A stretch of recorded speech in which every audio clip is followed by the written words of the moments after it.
Welcome, everybody. Thank you for being here. It's 9 a.m. and we are ready to start our virtual conference. Thank you for being here waiting. So please, before we start introduction, this is the link so you can add yourself to the attendance sheet, and also if no, you can get on your phone, use the QR code. So welcome everyone, and welcome to the Citizenship and the 107 questions. It's more than just rote memorization, being presented by Nancy Alvarado. My name is Montserrat Ollanedel, and I will be moderating the webinar today. Before we begin, please make sure to type your name and program into the chat box to your right. This will verify your attendance. Please also type any questions you have in the chat, and I will consolidate them. Ask them at the... Hello? Hello, can you hear me? Sorry. The questions, we can ask all the questions that you have, it will be resolved at the end of the presentation. And please, if you're not watching this video live, please disregard this message. Also, again, I said that you can put your attendance, but now actually we have a new system. So if you are watching live, please say hi to us and tell us where you're from, but also get your sign-in sheet and you can add your name to the attendance sheet. So now we are very excited to have Nancy Alvarado here, and I will turn my mic over to Nancy. Good morning, how are you? I wish I could see you all so that I could just think you were all my students and I would be fine. But the title of my presentation is Civics by the Number, Making the 100 Civic Questions Come Alive. And I want to thank Muncy for being here, holding my hand and moderating for me. I'm an English as a second language instructor. I've been working at Eastern New Mexico University, Roswell for the last 15 years. I also teach TANF clients through a program called Accelerated College and Career Education, or ACE, and this is through UNM Valencia campus, a hybrid class. When I started doing this class, my knowledge of technology was very limited.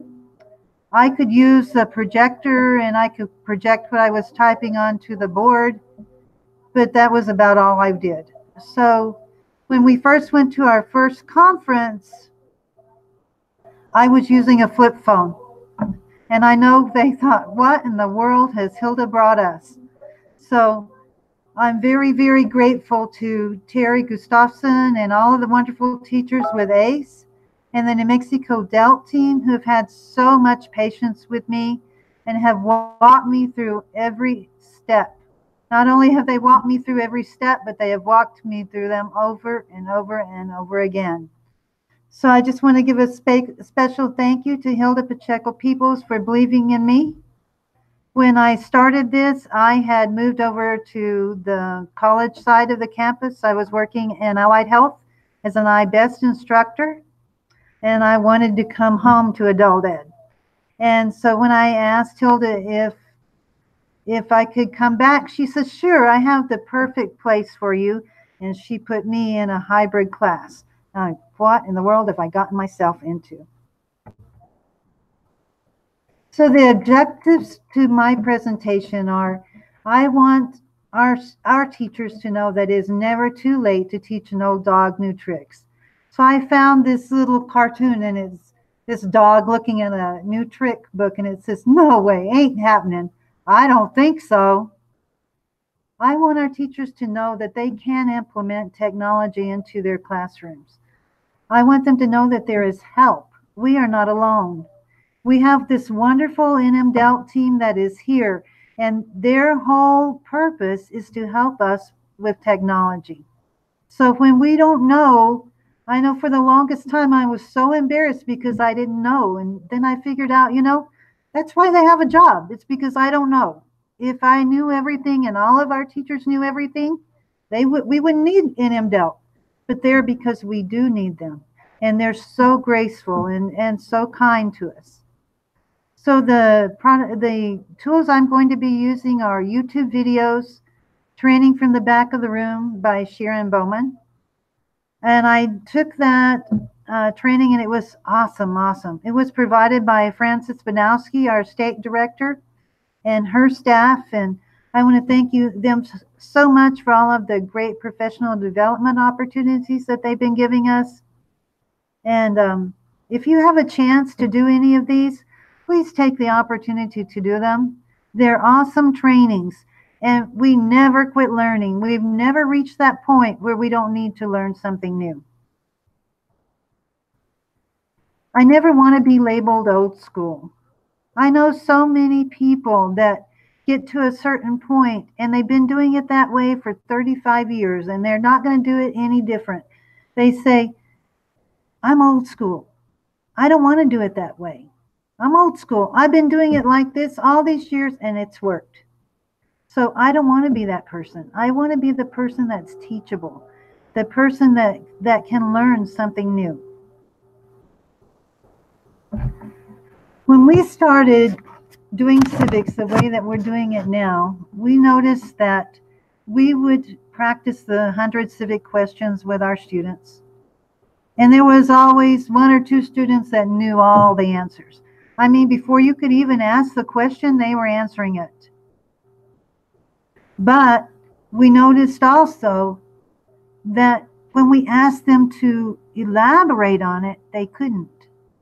You could ask them the questions out of order. You could ask them from the bottom to the top, or the middle to the top, or the top to the bottom, and they knew all the answers, but one-word answers. That's all they knew. So I had one lady that, oh man, she could just rattle those answers off.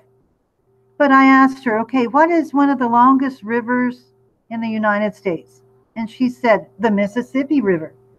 I said, well, where is it? And she said, I don't know. I'm not going to have to know that. So we decided that we needed to do something to make these questions come alive to our students. Also, we had to find out, we know that our students are leaving us to go to college or to work. Our students come to us with so much knowledge as ESL students. Many of our students already have degrees. They've been already been working in a profession, and they come to us and they need the tools to get out into the workforce, or maybe they want to go on to further schooling. So we realize that what we teach them today is going to affect their tomorrow. And they needed good skills such as note-taking skills and learning from context clues. So we decided to do what we call history by numbers. And we looked at those 100 civic questions and we grouped them. And so the first group that we started with is the first 13 colonies. And you can see these questions, 58, 59, 64, and maybe even 87, you might throw it in there.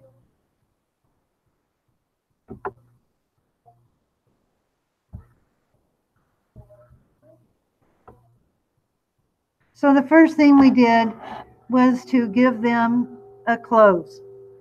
And we made a sheet, we gave it to them, and we had in order each of the colonies and when the colonies with a blank beside their name. And we asked them as they watched the video to fill that in.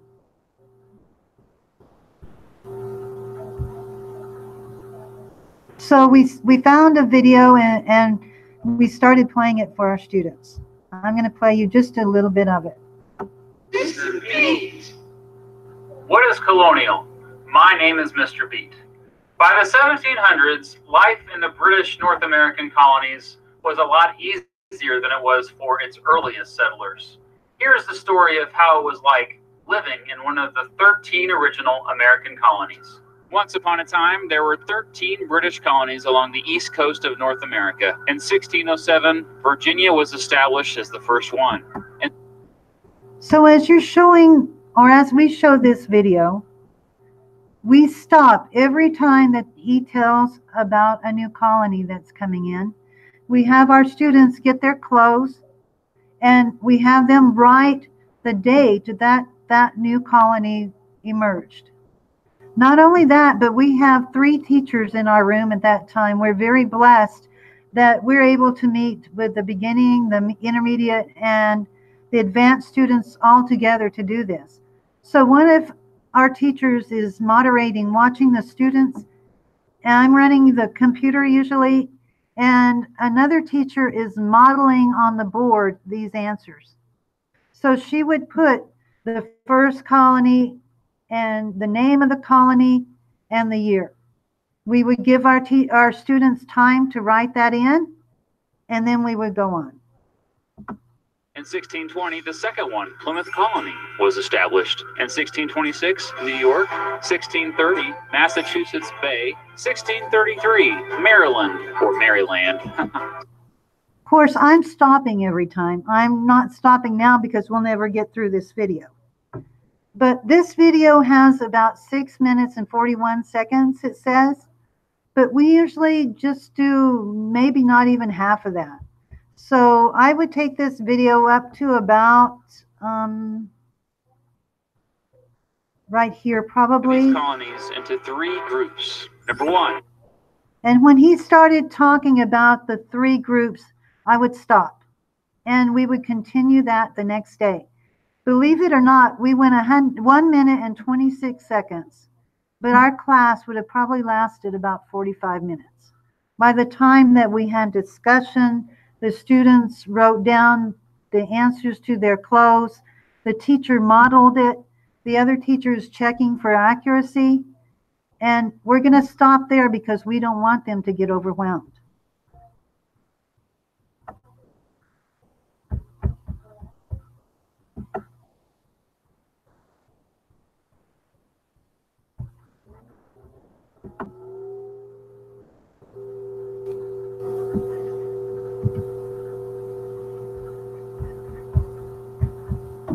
Forgive me that I'm slow.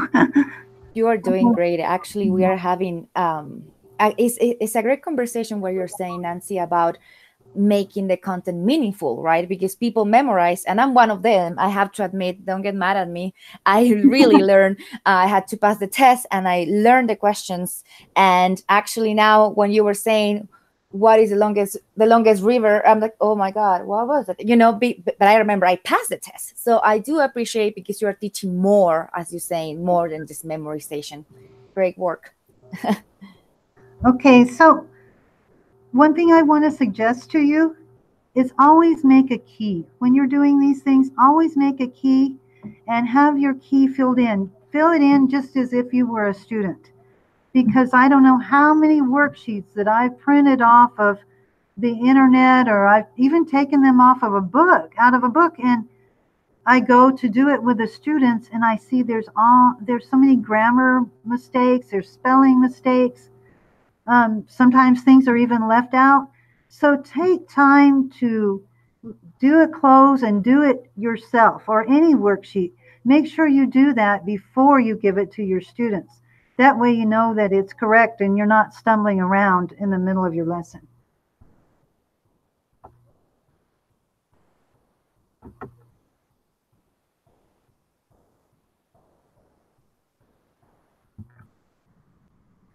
As I said, that video could be broken up into 2 days. So what we did on the second day is we took something out of teaching from the back of the room, and we gave our students colored paper, and we let them choose which color they wanted. And it's amazing that when a student uses a color that appeals to them, how much better they can learn. And I know even for myself, when I'm writing something down and I need to remember it, if I can remember writing it and I can remember how I wrote it, it helps me to remember that answer. So that was our whole purpose in doing this exercise. We gave them the piece of paper, and we had them do a trifold on it. On each section, we had them label the colonies. So there were the New England colonies, the middle colonies, and the southern colonies. So I'm going to try to go back to that video just a second.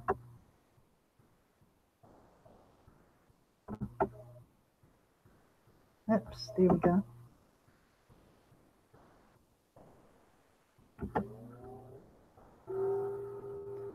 So I'm going to play a little bit more of this for you. The New England Colonies. Number 2, the Middle Colonies. And number 3, the Southern Colonies. And as I said, after they saw that, we would give them time to label each section. Now, please allow me to speak in generalities. The New England Colonies, made up of New Hampshire, Massachusetts, Rhode Island, and Connecticut. The New England. So we would have the students to put those colonies in the New England colonies. Our teacher that was at the board would be modeling that. She would be writing. She would have a table with 3 sections, and every note that we wanted our students to take, she was writing it on the board. And I know you think, well, that's cheating. They don't even have to really do anything. But they're learning so much, because not only are they watching the video, they're watching the teacher write, they're writing for themselves. They're really putting all 5 learning skills into practice. So I'm going to play just a little bit more of this so you just get an idea of what kind of things they tell. Colonies were generally more religious, and though its settlers came to America to practice their religion freely, they ironically did not tolerate any other religion other than their own. So one of the questions is, why did the Pilgrims come, or why did the colonists come to the United States? Right there you have an answer. But we can use that word and use that vocabulary, ironic. What does that mean? They were coming for religious freedom, but yet they didn't want to give that religious freedom to anyone else. Massachusetts was made up of Puritans, but some Puritans didn't think the Puritans in Massachusetts were devout enough, so they left. There's another good vocabulary word, devout. What does that mean? And we can show how this country changed and how it grew just because of discrepancies and people not getting along, just like we see today. Started the colonies of Connecticut and New Haven. Meanwhile, Puritans like Anne Hutchinson and Roger Williams, who thought the Puritans in Massachusetts were too restrictive, left. Well, they were kicked out to form the colony of Rhode Island. Rhode Island actually had the freedom of religion and a radical idea of separating church and state. We can project into separation of church and state, the different powers, all of those things right there. We can just give a little interview or a little vision into that. New England towns along the coast, the colonists made their living fishing, whaling, and shipbuilding. Because farming was difficult, New England began. So these are all things that manufacturing with industries like shipbuilding to make money. Sorry about that. These are all things that we want our students to write on that piece of paper. And again, we would have gone through all 3. The New England colonies, the Middle colonies, and the Southern colonies. And we have them put all of those facts in there. And one of the facts that it goes on to say in this video that I didn't realize was that all 13 of those colonies had legalized slavery. So we always think, oh, it's the North and the South, but they all began the same way.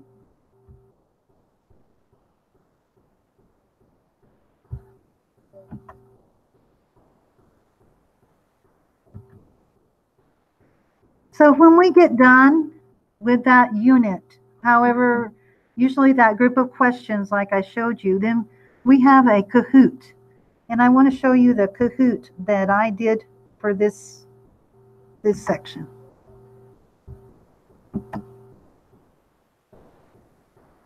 So you think, oh, well, that's a lot. It's very time consuming to do all this work. Why do you want to do closes? Why do you want to do Kahoots? They don't pay us for all that. They're just paying us to teach. But I was so happy when Terry and Kristen came to evaluate my class, and they saw me using a Kahoot, and they taught me that I could borrow a Kahoot from somebody else. Not only could I borrow it, but I could edit it, and I could make that Kahoot my own. So I was able to take this Kahoot and put the questions in there that I wanted. Most of them I kept from the person that I borrowed this from. But it was nice because you can see the ones I added. They don't have the pretty pictures like whoever did this one up here did. But it was really entertaining. It was funny because I was doing this all the time, and my co-teacher said, "Oh my gosh, Nancy, you're just working too hard. Why are you doing this?" It was months before I told him that I was borrowing these Kahoots because I wanted him to be impressed. I bet you did, Nancy. I bet he was very impressed because He this is was like, outstanding. "Oh, Nancy, you're working so hard." I know. You work very hard. I mean, teachers work very hard, but this is great. Yeah, just want to say that. So we had put these questions now, put words to them, put pictures to them, put meaning to them. So I hope that now that these questions were more than just a memorized answer to our students. The main thing that we wanted our students to understand was that our country just didn't wake up and there it was. We had them do timelines as we were going through all of this. We wanted them to understand that it was nearly 100 years from the time that that first colony was developed until the time that we declared independence. We were under British rule for all that time, and it had gotten so bad that we had to declare independence. And there was a great debate over that, whether we should have declared independence or not. Many people still thought that they wanted the protection of Britain. And we wanted our students to understand or to feel and to empathize exactly what was going on during that time. We wanted them to understand the time frame. And just recently, I was so privileged to go to Coed in New Orleans. And we saw this sign that said NOLA, or New Orleans, Louisiana, 300 years. They just recently celebrated their 300th birthday. And I said to the people with me, I said, "Do you realize that our country is not that old? That we declared independence in 1776, which was 242 years ago, and that New Orleans existed before that."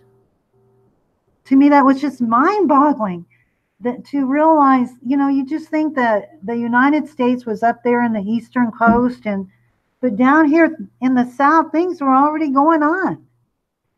There were different countries. I think that New Orleans or Louisiana was owned by the French and the Spanish. I'm not sure the whole story, but that's that we wanted our students to understand.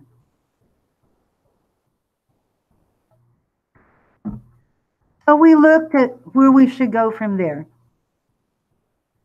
We grouped all of those questions together. And you can see that there's 1, 2, 3, 4, 5, 6, 7 questions on gaining independence, 5 questions on the Constitution. There's many, many questions on separation of powers and checks and balances. And we thought, we really wonder if our students are getting this. And when I was putting this presentation together, I had to go back and search for all the different videos, or find where I had sent them to my coworker and find the order we had done them in and everything. And I had to think about it. But I went into the classroom and I said, "What was the first thing that we studied in civics?" And they said, "The colonies." I said, "Well, what did we study next?" And they went through every single thing. I could have just asked them instead of searching.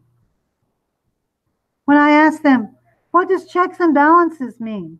They knew right away. When I asked them, "What are the 3 parts of government?" They told me judicial, executive, and legislative. I had to think. And they knew exactly who they were, but these questions had come alive to them. Now they meant something. And so you can see that we went on to the Bill of Rights and amendments, our flag, 96 through 98, westward expansion questions 71 and 72. The Civil War, 73, 74, 75, and 76. And we talked about women's rights. And we talked about all the women that had fought so hard in gaining the right to vote and all the things that women went through to try to become equal to men and have the same rights.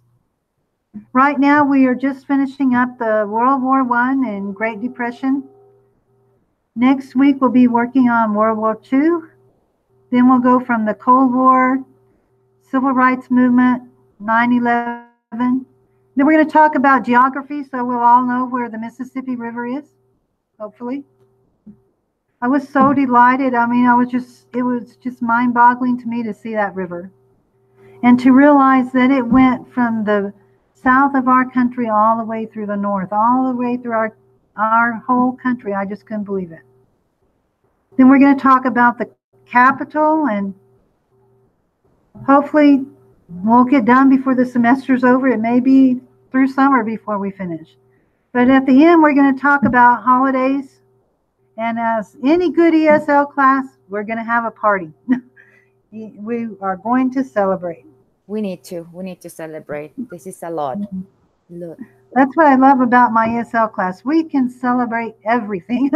There's always a reason for a party. So some of the things that I wanted you to think about and ways that you can incorporate technology into your classroom. I'll never forget that when I started in iBest, they put me into a classroom as an iBest instructor in medical terminology with a teacher that I learned to love very much, but she was definitely old school. And we went to the first conference and first training, and they had us working together, doing all of these things to learning how you could work with the students. And they came to our table and they said, how are you going to find out if they've learned anything? And she said, I'm going to give them a test. What else could you do? I've never forgotten that. So many times we think that knowing an answer has to be shown on a test, when many of our students do not take tests well, but they can tell you the answers if you have a different way to bring that out to them. So some of the tools that we use are the Kahoot, as I told you about, the clothes I showed you. We use Jeopardy a lot to play games, and they love it. And there are so many good online. You can find templates for Jeopardy. I know Terry has one that has music and everything too, and I'm going to borrow that from her one of these days. We do quick writes where we have them just write a little paragraph or maybe an exit ticket for them to leave class and tell us what they've learned about. We're using more and more graphic organizers in our class and trying to teach them how to organize their thoughts. We use one that comes from teaching from the back of the room called Fact or Myth. And it's just true or false. But we write down facts and have them tell us, are they true or are they false? And then shout outs where we just ask them at the beginning of the class, we want to warm them up. And we ask them about what we talked about the day before. Or we ask them what their background knowledge is. What do they know about this before we even start? We use a lot of pair and share and group work. I wish you could see my classroom. It's just so awesome. We have an older man in our class, probably, I would say maybe late 50s, probably late 50s. But he's from Korea. And he gets together with these young kids. We have some kids from Job Corps, which are like 17 years old. And he will pair up with those kids. And of course, they have to speak English because he doesn't speak Spanish. And it's just awesome the way that they work together. We have our students draw pictures. When we were talking about manifest destiny and how the Americans felt that it was their God-given right to go from the west to the east. We had them draw pictures of the wagon trains, and they even put the little angel up there. And then we had them take a picture of that and send it to me, and I could project it on the wall, and they could see what each other was doing. And if you don't have that ability, you can have them do posters, and you can put them up on the walls and let them walk around and see each other, or just leave them laying on the table, whatever. But yesterday we had the most amazing lesson. We were talking about the Great Depression and the cause and effects, and we used a chart, and we would stop the video for every little cause, every little effect, and our teacher would model those. It was the best lesson, honestly. It was the best lesson I think we've ever taught. It was just so good. Then some of the things they can talk about were, why do you think that slavery was important to the South? Why did they not want to give up their slaves? Have you seen any prejudice in your own country of one race against another? Or how do the reasons that early pilgrims came to the United States compare to the reasons that your family migrated to the United States? Maybe we need to go back to basics. You know, I better not get into politics. I better hush. No, but that's really powerful, Nancy. I love that you are combining critical thinking skills and also contextualizing the content. That's so important, and make it meaningful for the students. It's great. Thank you so much, Muncy. Thank you. Some of the things that we want to do more, like I said, we've not arrived. We are barely just getting our toenail in the water. When we went to that Kuwait conference, I just could not believe 2,400 participants, over 34 workshops on just technology. They had a presenter, a speaker that came and talked to us from Google, and Google has partnered up with Kuwait. That's just so unreal. This is where the future is going. They talked about that there are colleges now that are not even using Blackboard. They're using the students' phones. Our students can learn so much. There were apps that they have showed that have been developed where the students can put it on their phone. And I know we know some, like, what were some of those that we had that we use all the time? I cannot think. Somebody help. Write it in the text box. What were you looking for, Nancy? Oh, Rosetta Stone. What are some of the other ones that? Oh, the other programs. Oh, I can't remember. But Rosetta Stone has been a long time there, right? Yeah, but there's another one that is just so good, and it's with language. But now they're coming up with so many more. And there was one that you can put on your phone, and the students can learn from basic multiplication and adding and subtracting all the way up to trigonometry on their phone. So I know that NM will be bringing a lot of those to us soon, because they were just awesome. So I wanted to show you what we did yesterday.